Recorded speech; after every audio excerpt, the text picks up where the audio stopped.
કોંગ્રેસ પાર્ટીના રાહુલ ગાંધી સંગઠન સૃજન અભિયાન અંતર્ગત હેઠળ ડભોઈ શહેર તાલુકા કોંગ્રેસ સમિતિ દ્વારા ડભોઈ વિધાનસભામાં ક્ષેત્ર ડભોઈ પટેલ વાડી ખાતે સભાનું આયોજન કરાયું, જેમાં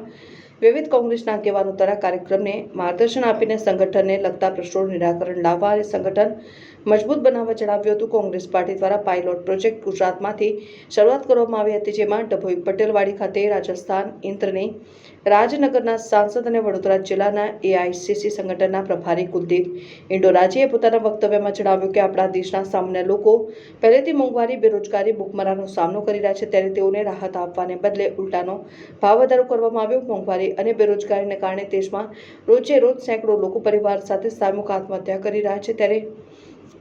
સરકારે લોકોને રાહત આપવાની જરૂર છે। વળી આંતરરાષ્ટ્રીય સ્તરે ક્રૂડ ઓઇલના ભાવમાં કોઈ જ વધારો થયો નથી, આમ છતાં સરકાર દ્વારા આટલો બધો ભાવ વધારો કરવામાં આવ્યો છે, તે બતાવે છે કે સરકાર દેશના ગરીબ મધ્યવર્ગના લોકોની ચિંતા કરવાને બદલે કંપનીઓના નફાની વધુ ચિંતા કરે। અમે સરકાર સામે વધતા જતા ભાવ અને મોંઘવારી સામે મજબૂત લોક આંદોલન માટે સંગઠિત થવા સામાન્ય લોકોને અપીલ કરીએ છીએ। જ્યારે કે અમદાવાદ જમાલપુરના ધારાસભ્ય ઇમરાન ખેરાવાલાએ જણાવ્યું હતું કે જો આપણે સ્વમાનભેર જીવવું હોય તો સંગઠિત લોક આંદોલન સિવાય બીજો કોઈ રસ્તો નથી। સરકારની રીતે નીતિ સામે લડત આપવી પડશે અને ગુજરાતમાં સંગઠન મજબૂત બનાવવા જે રીતના મૃત અवस्थામાં કોંગ્રેસ છે તેને ઊભું કરવું પડશે। आज ऑल इंडिया कांग्रेस कमेटी की ओर से हमें जो जिम्मेवारी देकर भेजा है, मेरे साथ जो हमारे पीसीसी से ऑब्जर्वर हैं डॉक्टर पलक वर्मा जी, हमारे इमरान खेड़ेवाला जी, जगदीश भाई पटेल जी और हमारे ग्रामीण जिला के जिला अध्यक्ष भाई जसपाल सिंह जी परिहार साहब, हम तमाम लोग यहाँ आज जो तालुका की बैठक है, शहर और तालुका दोनों की बैठक लेकर हमने यहाँ चर्चाएं की हैं, अपनी बात रखी है। राहुल गांधी जी ने जो हमें जिम्मेवारी देकर भेजा है कि सभी कार्यकर्ताओं से हम वार्ता करें, चर्चा करें कि किस प्रकार से यहाँ संगठन मजबूत हो सकता है, किस प्रकार से यहाँ के जो तालुका अध्यक्ष हैं, नगर अध्यक्ष हैं, जिले का अध्यक्ष है, उसका चयन इनके माध्यम से हम करना चाहते हैं। इसीलिए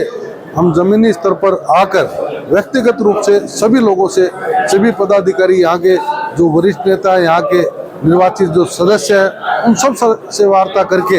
हम अपनी रिपोर्ट एआईसीसी में सबमिट करेंगे ताकि सही निर्णय हो सके।